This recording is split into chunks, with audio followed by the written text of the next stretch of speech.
ខ្ញុំចង់ទៅនៅអាមេរិកអ៊ំជួយប្រាប់ខ្ញុំផងរត់ណាស្រួលរកការងារធ្វើឲ្យបងប្អូនតិចចេញសុកប្រាប់លៀនអាវ៉ាកុំមកអាមេរិកអាវ៉ាអត់ល្អទេកូនពីព្រោះអញមិននៅស្រុកអាមេរិកជាង45ឆ្នាំអញមិនដែលដឹងថារត់ណាស្រួលរកការងារធ្វើឲ្យបងប្អូនតិចអញអត់ដឹងទេវើយអញនៅរត់ញូវយ៉កបងប្អូនឲ្យចុយតម្រាយអញ្ចឹងបើឯងចង់រកការងារធ្វើស្រួលឲ្យបងប្អូនតិចកុំមករស់នៅកន្លែងឯងទៅហ្នឹងមួយទៀតឲ្យតែលឺសូរខ្មែរណាមកអាមេរិកខ្ញុំថាល្អហើយប៉ុន្តែបើនៅចិត្តព្រះអង្គដងកើត្រូវទៅថ្វាយបង្គំព្រះអង្គដងកើហើយយកការ៉ុងមួយទៅផងណាបើមិនខ្មាស់ទេស្រាប់ទាំងខោស្លីទៀតដាក់ក្នុងការ៉ុងណាសូមអរគុណព្រះអង្គដងកើសូមព្រះអង្គជួយខ្ញុំព្រះអង្គនឹងត្រូវចាញ់ទៅអាមេរិកអាទិត្យក្រោយណាសូមទុកអាភាពកំជិលទុកអាភាពជោ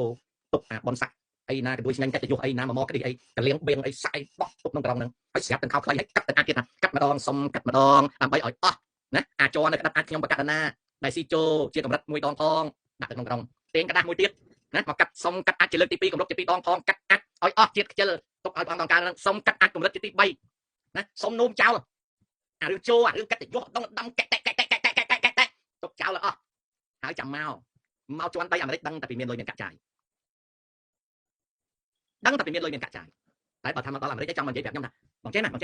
ខ្ញុំអនុរដ្ឋលេខាធិការណាបងចេនឯងដឹងខ្ញុំពីតាមនៅស្រុកខ្មែរណា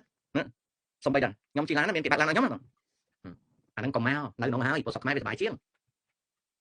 អញ្ចឹងណាបងប្អូនឲ្យត្រង់ហ្នឹងណាអានឹងអញ្ចឹងរឿងពុទ្ធសាសនានៅក្នុងនីតិនេះនិយាយសរុបប៉ុណ្ណឹងបាទ